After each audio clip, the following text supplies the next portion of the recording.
Break के बाद एक बार फिर आपका स्वागत है। और कांग्रेस के प्रदेश प्रभारी कुमारी शैलजा देहरादून पहुंची, जहां पर उन्होंने उत्तराखंड कांग्रेस की पॉलिटिकल अफेयर कमेटी की बैठक ली और इस दौरान कांग्रेस के वरिष्ठ नेता, विधायक और पदाधिकारी मौजूद रहे। बैठक के बाद कुमारी शैलजा ने प्रेस कॉन्फ्रेंस को संबोधित किया। इस अवसर पर उन्होंने कहा कि जिस मनरेगा योजना ने करोड़ों लोगों को गरीबी से बचाया, लेकिन प्रधानमंत्री नरेंद्र मोदी ने इस योजना को खत्म करने का काम कर गरीबों के हकों पर डाका डाला है। वहीं मनरेगा स्कीम को लेकर के देश भर में कांग्रेस ने मनरेगा अभियान की शुरुआत की। उन्होंने कहा है कि मनरेगा अभियान को लेकर के कांग्रेस जनता के बीच जाएगी और पीएम मोदी और उनकी सरकार को बेनकाब करेगी।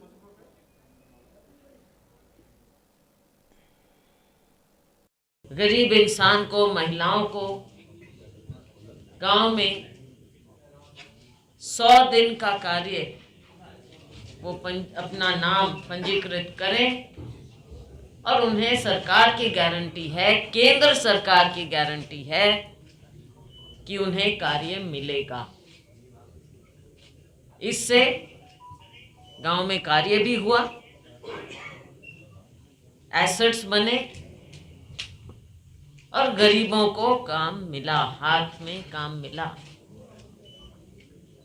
केवल उनके खाते में पैसे डालने की बात नहीं कि चुनाव आए और खाते में पैसे डाल दो, लेकिन लोगों को काम दिया। आदरणीय हमारी प्रभारी कुमारी शैलजा जी ने सभी बिंदुओं पर प्रकाश डाल दिया।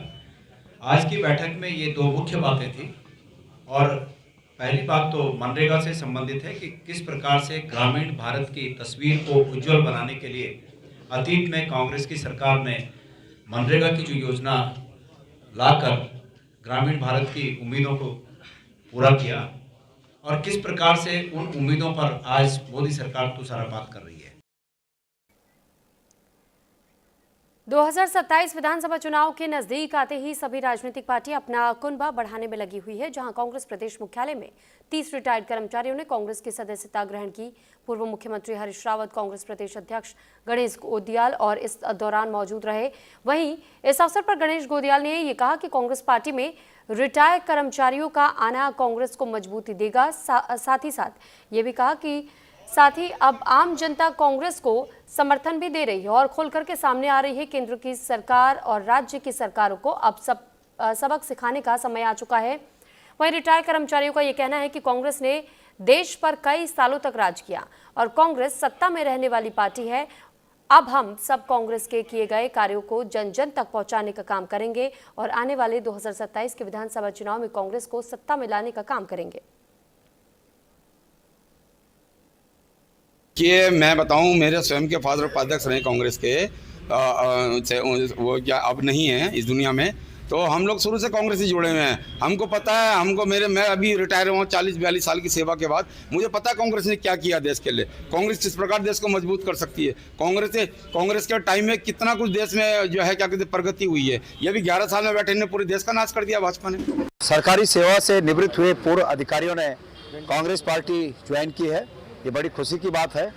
और आम लोग अब खुलकर सामने आने लगे हैं कि जिस प्रकार से केंद्र की सत्ता में और राज्य की सत्ता में निरंकुश सत्ता बैठी हुई है, उसके खिलाफ मुखर होकर आवाज उठाने की आवश्यकता है।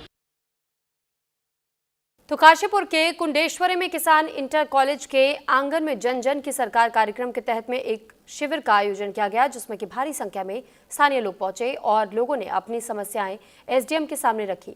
इस दौरान कई समस्याओं का मौके पर ही समाधान किया गया और बाकी बची शिकायतों के समाधान के लिए संबंधित अधिकारियों को निर्देशित किया गया है।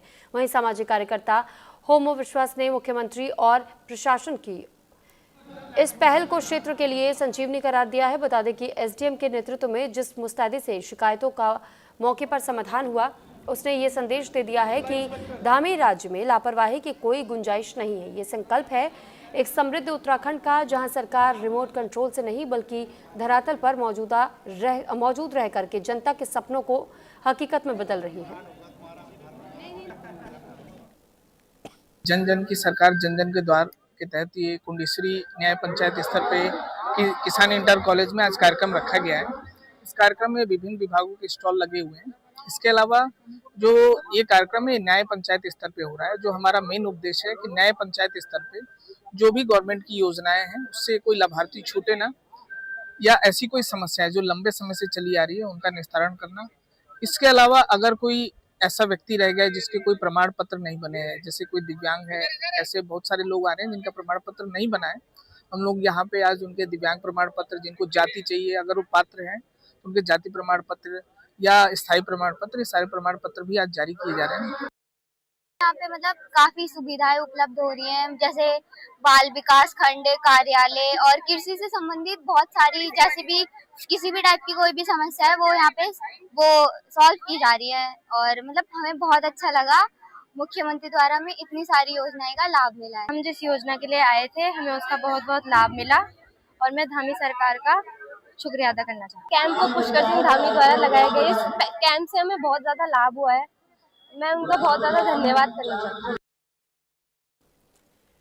तो मुनस्यारी की सीमांत न्याय पंचायत लीलम में शिविर का आयोजन किया गया, जिसमें कि 31 विभागों ने भाग लिया। वहीं शिविर में 52 शिकायतें भी दर्ज की गई हैं और कुछ का मौके पर ही समाधान किया गया। बता दें कि उप जिलाधिकारी की अध्यक्षता में 200 लाभार्थियों का लाभ पहुंचाया गया है और वृद्ध पेंशन, किसान पेंशन, स्वास्थ्य कार्ड, राशन कार्ड, छात्रवृत्ति, विकलांग प्रमाण पत्र जारी किया गया। साथ ही सरकारी योजनाओं की भी जानकारी दी गई।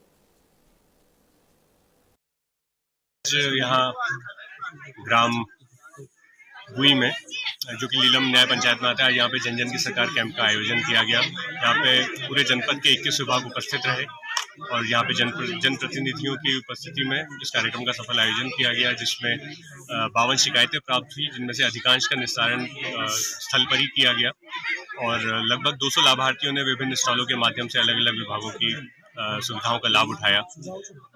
मैं इसी के माध्यम से आने वाले जितने कैंप हैं मुनस्यारी ब्लॉक में, मैं सभी जनता से मेरी ये विनती है कि ज़्यादा से ज़्यादा संख्या में आएं और इस कैंप का लाभ उठाएं। मुख्यमंत्री पुष्कर सिंह धामी के नेतृत्व में चंपावत जिलों को अब स्वास्थ्य सेवाओं में एक बड़ी और ऐतिहासिक सौगात मिलने जा रही है। जिले के जिला अस्पताल में इमरजेंसी मेडिकल रिस्पांस परियोजना के अंतर्गत 50 बेड अत्याधुनिक क्रिटिकल केयर यूनिट की स्थापना का काम तेजी से चल रहा है। वहीं जिलाधिकारी मनीष कुमार ने निर्माणाधीन क्रिटिकल केयर यूनिट का स्थल निरीक्षण किया और कार्यों की प्रगति का विस्तृत जायजा लिया है।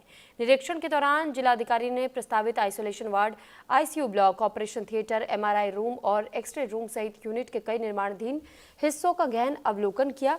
निरीक्षण के दौरान ब्रिटकुल के संबंधित अधिकारी और कार्मिक मौजूद रहे। देखिए, जैसा माननीय मुख्यमंत्री जी के निर्देश हैं, यहाँ पे कई सारे बहुत ही दूरगामी कार्य चल रहे हैं। उसी क्रम में आज 2 स्थल हैं हमारे, एक जो नवनिर्मित जेल प्रांगण है उसका भ्रमण किया गया और साथ ही जो क्रिटिकल केयर यूनिट है उसका भी भ्रमण किया गया है। इसमें जेल जो है उसमें जो कार्य हैं, प्रारंभिक कार्य कर लिए गए हैं, जो आपत्तियाँ, औपचारिकताएँ, इन सभी का निरीक्षण कर लिया गया है और तीव्र गति से कार्य को पूर्ण करते हुए अक्टूबर माह तक इसका हम लोगों ने लक्ष्य रखा है कि इसको जेल का निर्माण हम लोग समय से कर लेंगे। मुनस्यारी में भीषण सड़क हादसा देखने को मिला, जहां तेज रफ्तार बाइक अनियंत्रित होकर के गहरी खाई में गिर गई। हादसे में एक युवक गंभीर रूप से घायल हो गया। सूचना मिलते ही मौके पर पहुंची पुलिस ने घायल को इलाज के लिए अस्पताल में भर्ती कराया, जहां उसका इलाज जारी है। घटना मदकोट फगुआ के पास गोरी नदी किनारे की बताई जा रही है।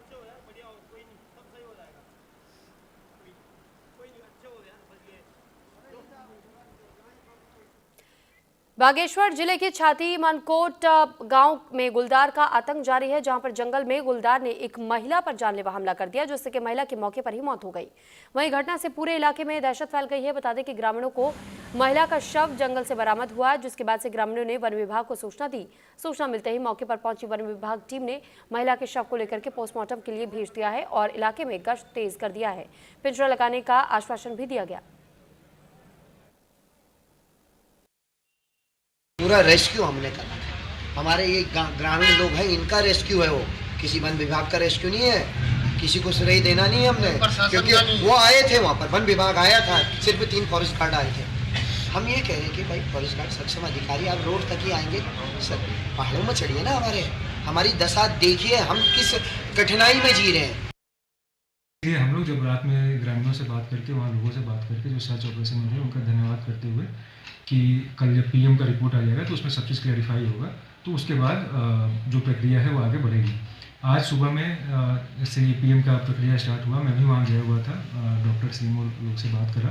वो लोग ऐसा संभावना जता रहे थे कि इसे स्कल को पकड़ के फेंक दिया होता है। यूजुअली जब गुलदार और ऐसा वाइल्ड लाइफ एनिमल जब कभी किसी पे हमला करता है तो वो गर्दन पे करता है और शरीर में कहीं ना कहीं उसका पंक्चर, कनाइन का पंक्चर या फिर कपड़ा फटा या छत विचत होता है। यह एक स्पेशल केस है जिसमें बताया जा रहा है डॉक्टर्स के द्वारा, अभी तक नहीं बताया गया, मैं इसकी पुष्टि नहीं कर सकता, लेकिन लोग अनुमान कर रहे हैं कि स्कल पकड़ के नीचे फेंक दिया गया है। तो इसमें कुछ भी स्पष्ट तरीके से कह पाना तभी संभव हो पाएगा जब पोस्टमार्टम की रिपोर्ट आए। और इसी के साथ यहाँ रुक रहे एक छोटे से ब्रेक के लिए।